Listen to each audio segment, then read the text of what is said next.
I've been record shopping in Bournemouth.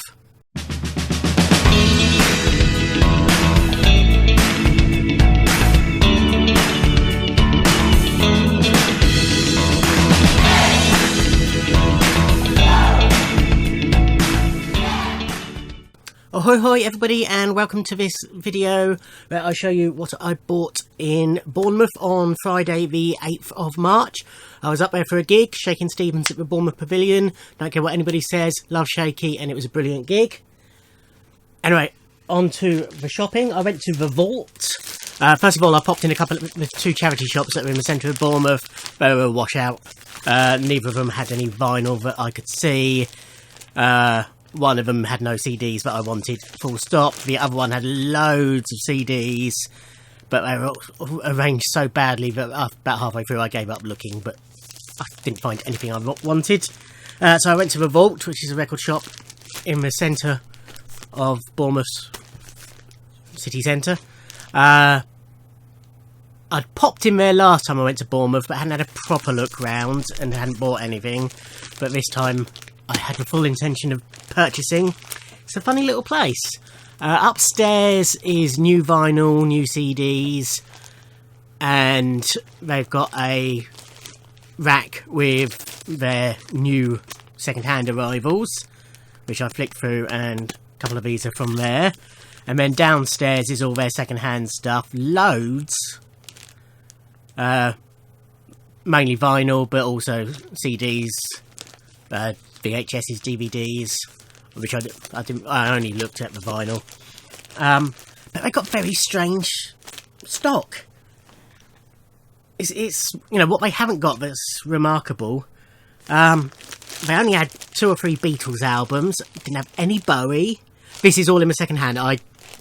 All I flicked through in the new was I just looked in my Prince section just out of curiosity, but I was not buying new vinyl. I was only after second hand.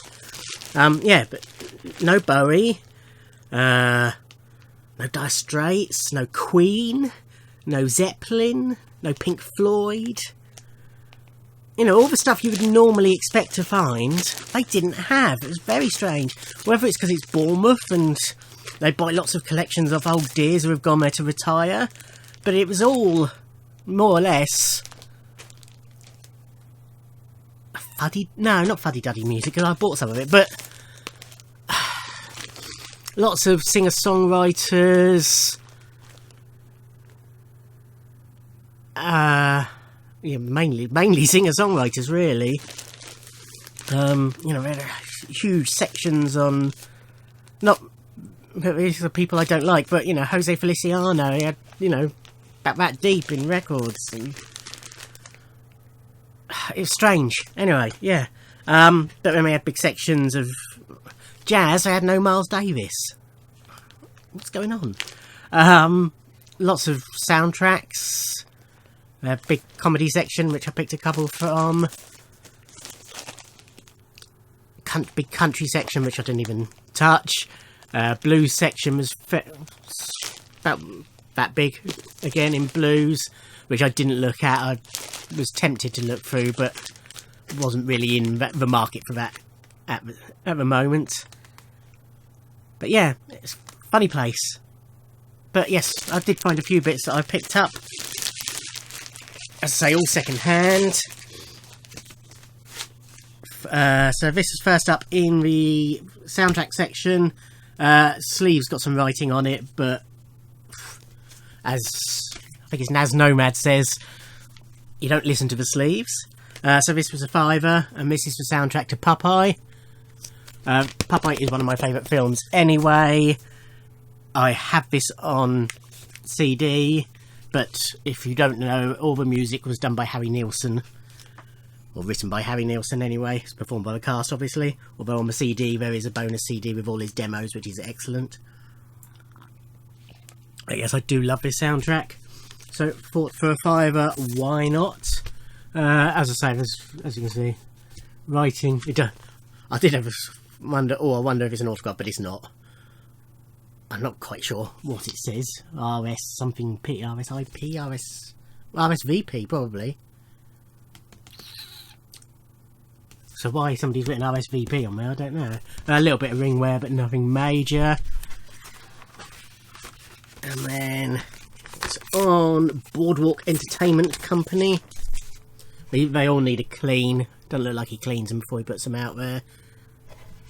But otherwise looks in decent nick. Sort of marks, but nothing major. Don't know if originally it would have had any inserts or anything, but there are none on here. As I say, it's a soundtrack I really like. And I do intend to pick up the rest of us. Here we go. I mean, even though it was all singer-songwritery, this was the only Harry Nilsson I had. And I'm not saying, you know, I find Harry Nilsson in every record shop I go to. I don't. But, you know, given what else was there, I would have expected to find a fair bit of Harry. But no Alan Price. This was in the Just In section. This was £8. This is the Immortal Walker Brothers, which I think is a compilation. Yes, it's just looking at the back. Fontana Special. That's Fontana's budget series, so I'm guessing it's a compilation. If not, it's a repress of an early album. It's got Make It Easy on Yourself on it, Dancing in the Street, Land of a Thousand Dances, Here Comes the Night, In My Room, Just for a Thrill, I Can See It Now, Live Above Your Head, Everything Under the Sun, Genevieve. Because of the track listing, it's not full of singles or anything. It might be a reissue of an early album. I will Google and whatever that is, and I will Google and put it on the screen. So let's say on Fontana.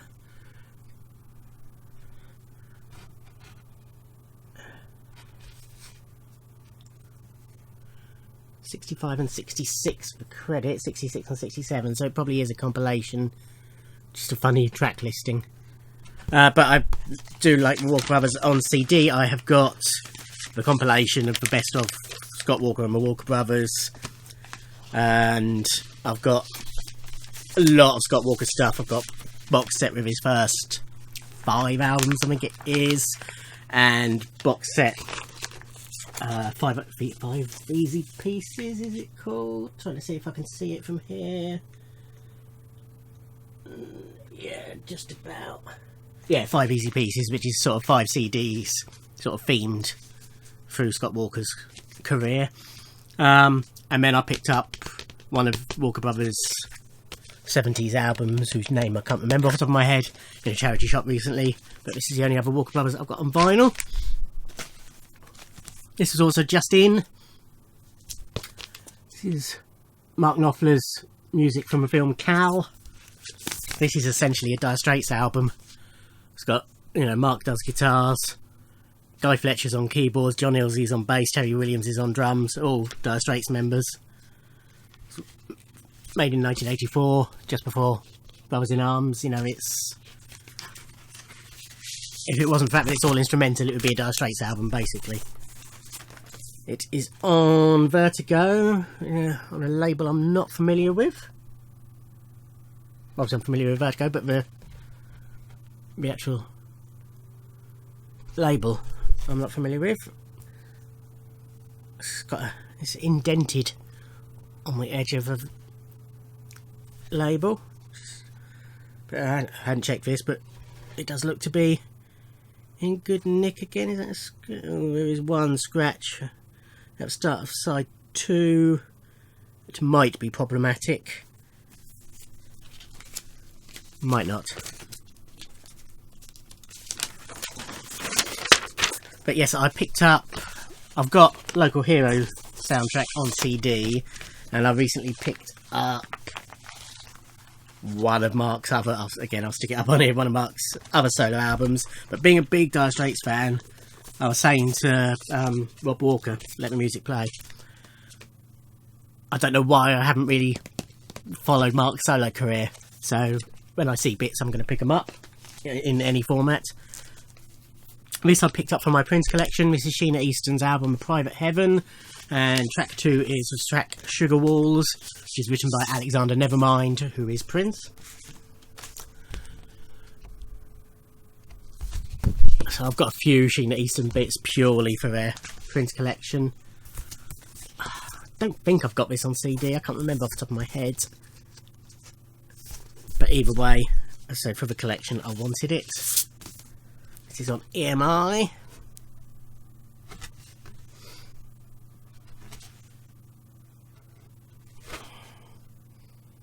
Yeah, just needs a clean.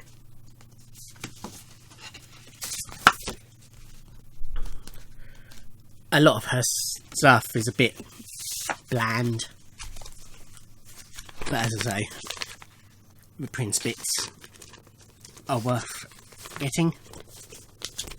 The sugar walls, if you don't know, are the walls of her vagina. I had a fair bit of Gilbert O'Sullivan. I thought I picked 2 out, but I might be misremembering.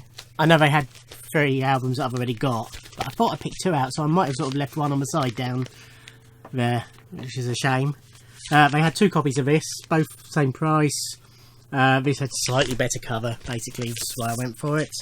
So this is Gilbert O'Sullivan's album himself, on his MAM label. Again, I've not mentioned it on this video, but all his releases are on his MAM label.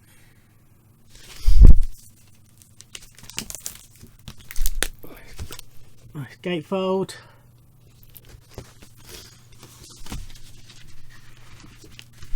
As you may have noticed lately, I've quite gotten into Gilbert, and his stuff is quite easy to find, so I'm picking that up. Lyrics on the inner sleeve. Previous releases have had lyrics on a separate lyric sheet. And again on his MAM label. So this is from 1971. So it's quite an early release for him. But yeah, it looks fine. The inner sleeve's poly-lined as well. The glue's coming off a bit. And then I think that just leaves the 2 I picked out the comedy section. So it's a store I'll go in whenever I'm in Bournemouth, but I'm not going to expect miracles from. If I'm in the market for new vinyl, they had pretty much everything that's out, so that wasn't bad. This one I was happy to get. This is the first goodies I found out in a wild. This is the goodies greatest. I love the goodies. You may have, if you watch more of my music videos, you'll have seen me unboxing their complete TV series recently, which caused some controversy. Had some pillocks replying to that, who wanted me to agree to their opinion even if I didn't, and so took to insults. But anyway, yeah, so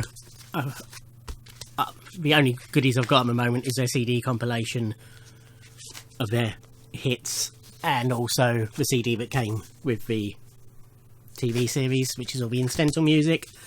So I want to pick up as much as I can of theirs. So yes, this is the goodies greatest. So this is very similar to the CD I've got, but it's got Charles Aznavour voice on here, which isn't on there. Bounce isn't on there. I don't think Panic's on there, but everything else is. Goodies Theme, Funky Gibbon, In Betweenies, Nappy Love, Last Chance to Dance, Father Christmas Do Not Touch Me, which I always play every Christmas Eve, Black Pudding Bertha, Bounce Panic, Make a Daft Noise for Christmas, Charles Aznavour voice, and Wild Thing. And we've got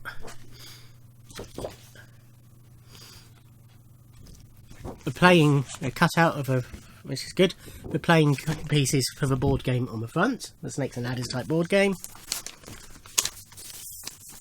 It's on Bradley Records. Ooh, there we go. And again, marked, but doesn't look like it's anything that will affect playing.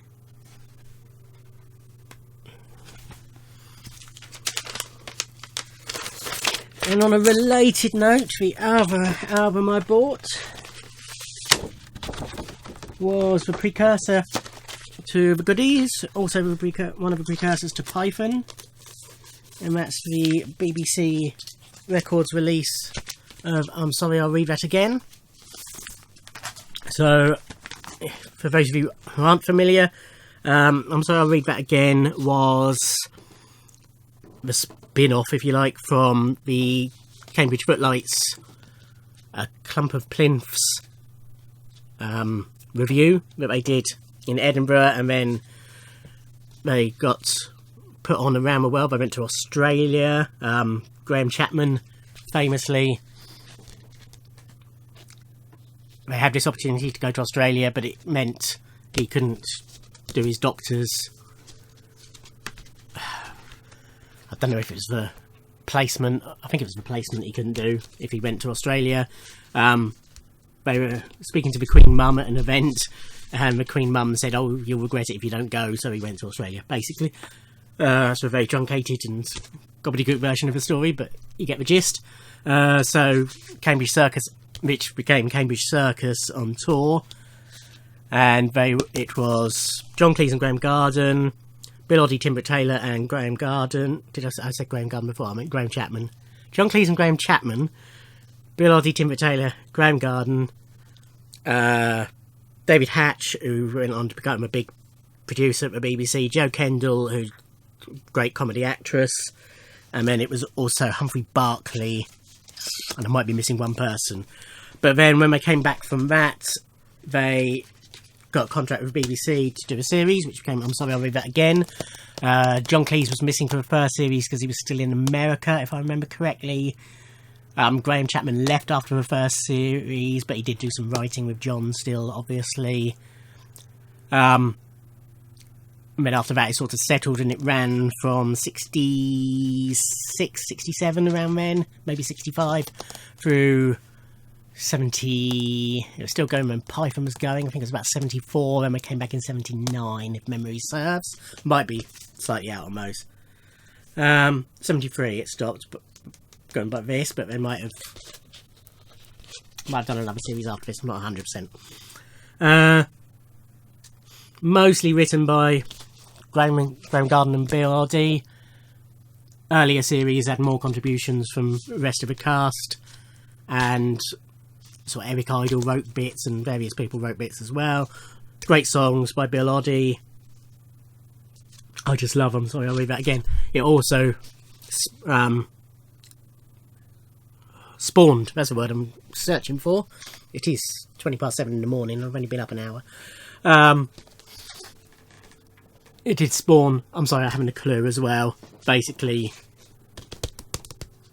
the first series of I'm Sorry, I Haven't a Clue was basically an unscripted version of this, if you like. You know, it was the team from this playing games. It was unscripted because they wanted to do some unscripted stuff, basically. That's the brief version of it anyway. But yes, as I say, I love them, so I'll read that again. It is hilarious, and it's on BBC Records. I have this on CD, but I'm going to let it go for a £5.